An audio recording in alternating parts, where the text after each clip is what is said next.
Today, I'm feeling super grateful because I've got myself a lady who has got herself up early, come down to our little renovation project, fired up the generator, got out the drill, and she is working hard in there, removing loads of this awful concrete that we want to get rid of inside the house. What a gem.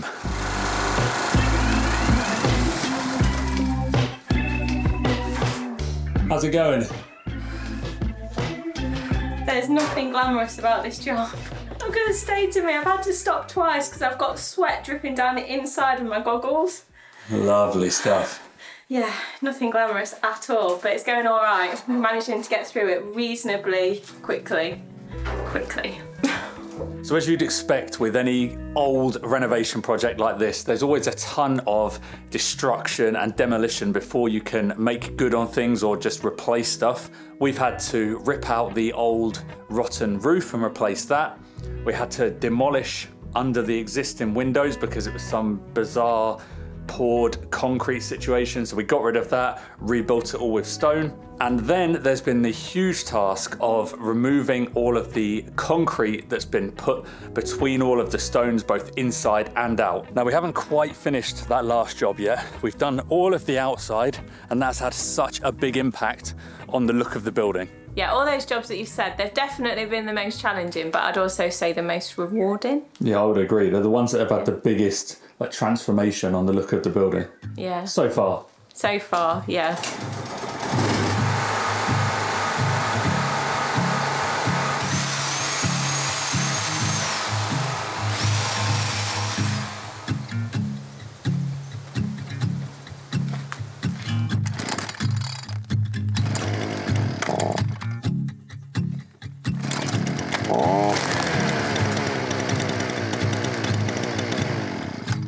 So our strimmer has been having some issues as of late, and we really need it back up and running again.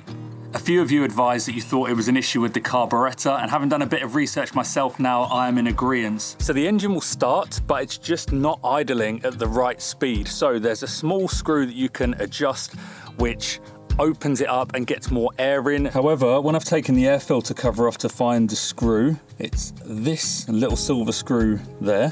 And unfortunately, it doesn't have any way of me using a screwdriver to tighten it. It's got a tiny little groove here on the top side, but I don't remember the strimmer coming with any type of fitting to get that off. Well, there we go. That's our reason why they've made it that way. In the manual, and if you can read this, the carburetor is not well adjusted. Reset the carburetor. Who needs to do that? After sales service. I mean, there is no way I'm taking this in and paying somebody to tighten a screw for me. So I'm gonna get some pliers and see if that'll do the job.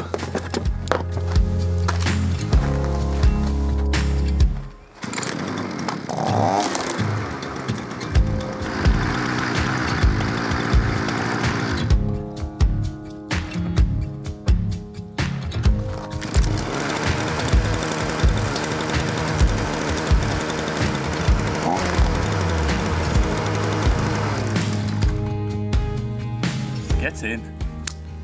Well, I've got to admit that does feel satisfying to have resolved that, because I don't know anything about engines at all. Until we bought this farm, I've never owned a two-stroke engine. And when it came to vehicles, I never had to worry about that. We've got a family full of mechanics, so I never had to think about it. They always took care of everything when it came to cars. But yeah, it feels really good to be learning and being capable of taking care of these problems by myself when they arise. It also feels very good to be sticking it to the man and saving ourselves some money.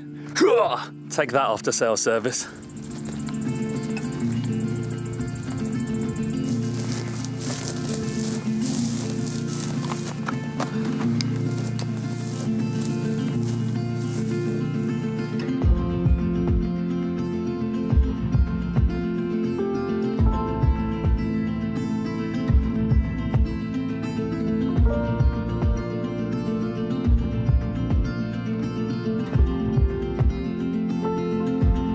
Whoa, look how much you've done.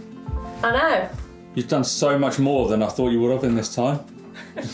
Yeah, this wall's basically done. So 1 down, 3 more to go. Yeah, as I've been working up on this like higher level, just made me be thinking that I'm basically working like where the mezzanine's going to be.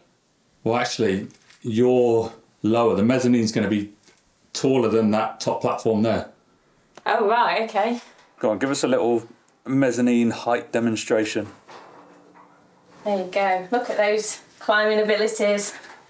Not bad though, is it? Yeah, I mean, we've designed it to be that I can stand up there, so it must be extremely roomy for you.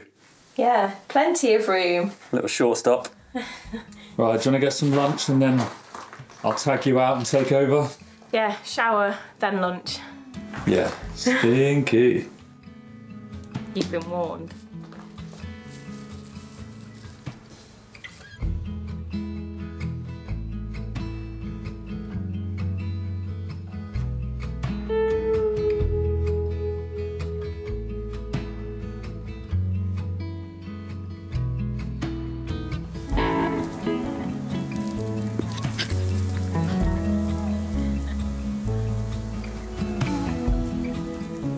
I can already feel we are in for a hottie today. Always make sure that I have plenty of water in the morning and then I drink loads throughout the day. But by the end of it, I still feel like my skin has dried out. And I think it's the combination of the heat that we have here, but also the low humidity. Something that's really been helping me is this. It's made by Foreo Sweden and I'm absolutely loving using it, so I'm thrilled to say that they're sponsoring today's video. This is the UFO 3 and it's a deep hydration facial device and it's the newest member in the UFO collection. I've been using it regularly for the past couple of months and from the very first treatment I could notice how much more hydrated and also plump my skin was. It has a warming hyperinfusion that helps the ingredients to go deep into your skin and it does its job very well. I was surprised at how quickly I could see improvements, especially with my fine lines. It uses LED therapy to boost your own collagen production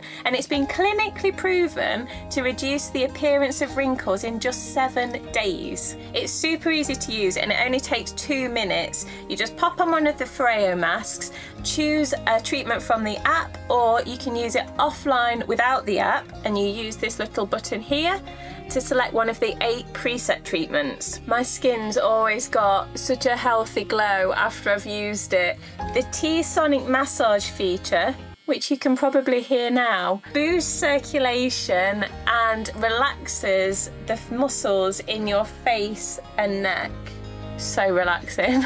It feels super indulgent, especially when the thermotherapy is warming and softening your skin. And when I've woken up a little puffy like today, the cold cryotherapy is amazing at taking away that inflammation and also tightening the skin. If you want to experience the benefits of the UFO 3, now is the perfect time. It's rarely on discount, but Foreo are offering our viewers 30% off when you use our link in the description. Plus, the first 50 people who use our code V10 will get a further 10% off. Well, my face feels ready to start the day. Now I've just got to sort the rest of my body out.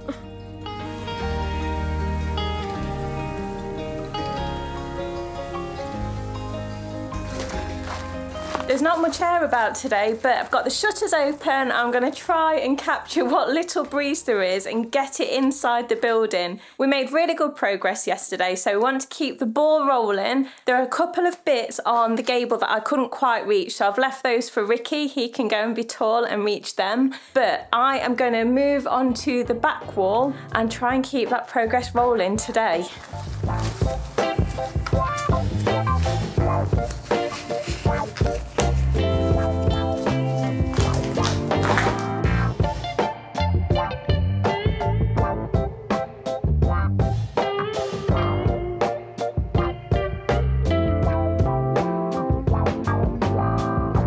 Stint down, so a few minutes to try and dry off, rehydrate, and I think a cheeky little sugar boost from our fig tree.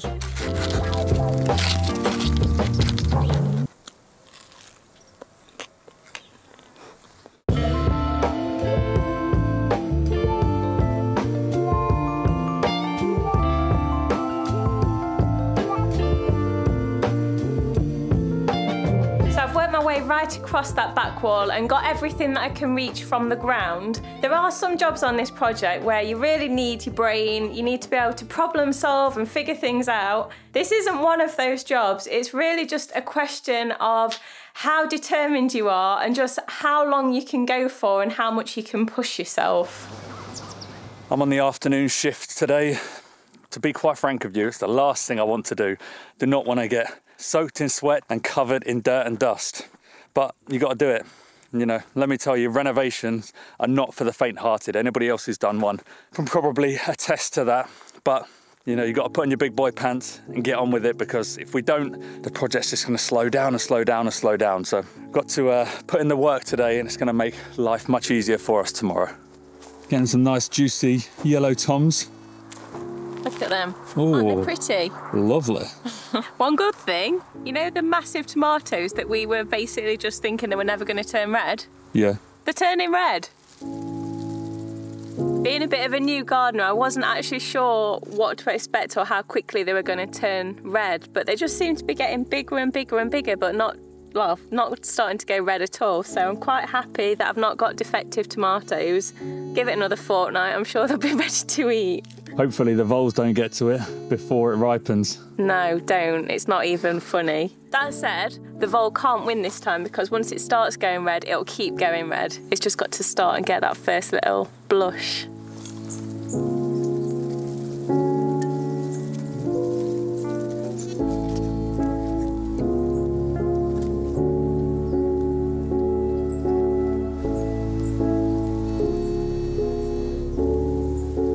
Here you go, one for the road.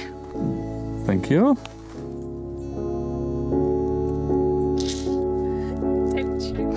Now, I don't want to jinx this, but looking around, I really feel like we stand a chance of getting all this done tomorrow, which I never would have thought a couple of days ago. I'm going to leave this top half of the wall Victoria was doing this morning for now, and I'm going to head on to the front wall. So I'd already raked out all these areas around here when I rebuilt the areas under the window. I'm now going to move on to clearing all of this above the windows and above the door. Then tomorrow the pair of us can tag team it. Victoria can do the lower stuff on this front wall. I can move over with the scaffold onto the back, and then that should be us done. And then tomorrow afternoon we can move on to another job which we've been putting off for ages, but we're desperate to get it done.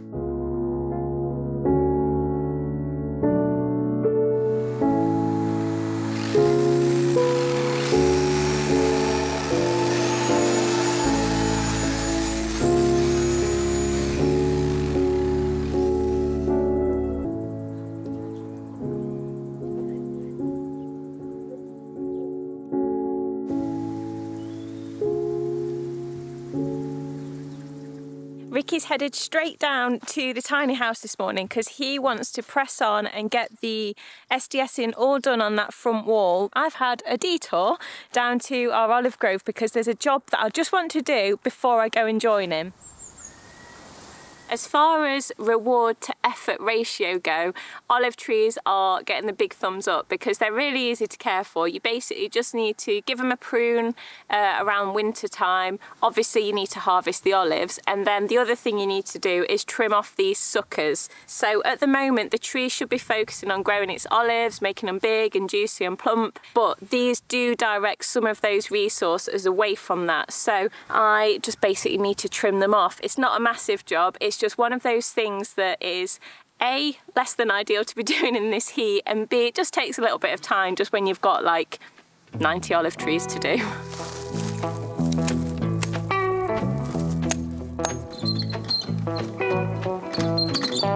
My lovely new wheelbarrow got a puncture from one of the many brambles that we have here, so back to old trusty Rusty here.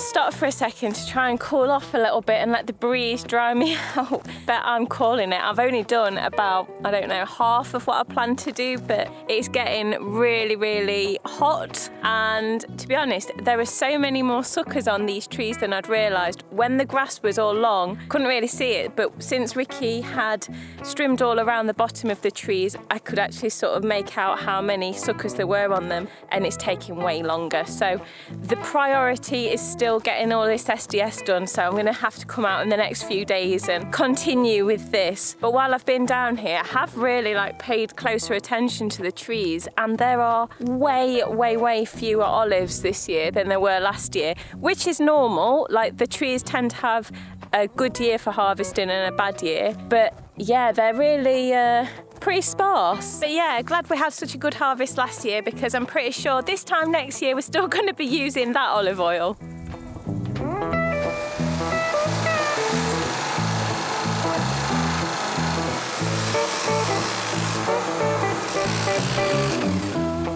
How's it going, Sport? Ooh, hot. What is going on here? Oh. Need some water. Desperately. That's the front done then? That's the front done. Now I've just got another half a wall to do.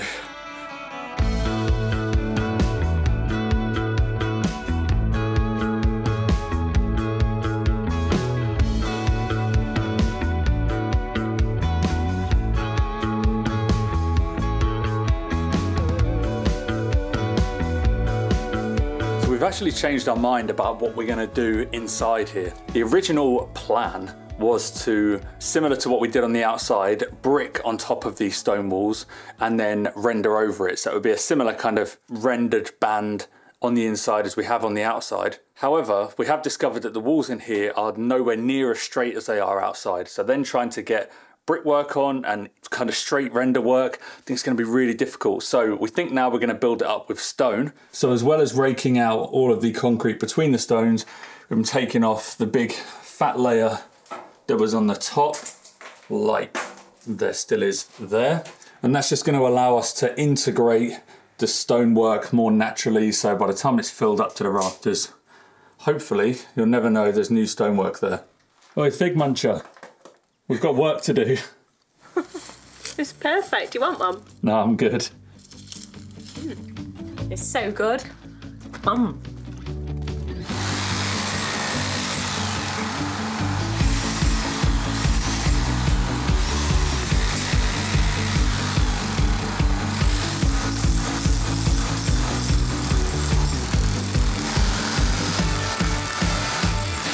We're done. We're so done in every way. Wowzer. Well done to you. You've really done the bulk of this work. Yeah, I might not have a careful hand, but I'm like a donkey. I don't stop. So this is the reward you get for all this work over the last few days, getting it all out of the walls. Now it's all on the floor. I think I might be a bit busy in the coming week or so. Another job you can take care of. You know what? I want it gone so much, I actually will do this. No problem. So there is one more job we want to get done today before we go and clean up, because we are a pair of sweaty, dirty little piggy pig pigs. So our windowsills that we made, although we're very happy with how they turned out, we want the internal ones to be much smoother than they are, just for it to feel a bit nicer inside, but also just to make it much easier to clean. We're leaving the exterior ones as they are because they're absolutely fine being a bit rougher. They're for the outside and we're really happy with them. We've got ourselves an assortment of various different sandpapers. These are actually all dry. This is wet, but we're going to do all of it wet because it's hot and we don't want to get dusty. Dusty.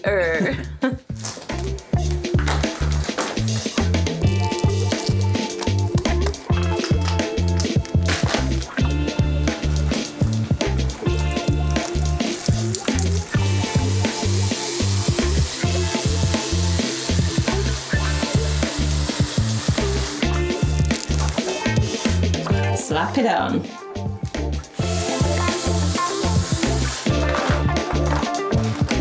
It looks different.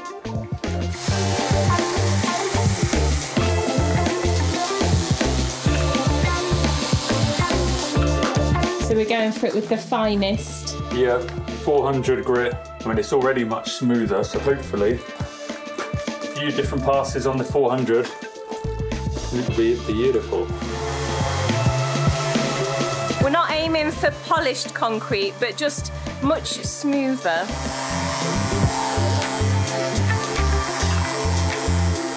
Are you happy? Just in general, in life, or with the windowsill? Well, specifically the windowsill right now.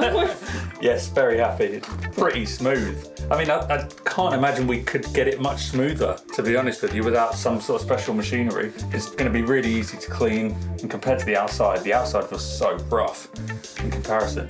Didn't even take that many sandpapers. I think we've used like 7 discs. Yeah. We're going to need to seal them, but they'll need a very good clean down before we do that, and then plenty of time to dry out. So that is going to be a job for a different day. I'm still in shock, to be honest, that we managed to get all of the raking out done of that concrete, because going into this week, I wasn't that confident. I thought we might get half of it done, at best 2/3, so over the moon about that. On top of that, the fact that these sills have turned out exactly how we hoped and they're really nice and smooth, that's another winner for the week. And seeing as all good things come in threes, let me show you another positive to end this week on.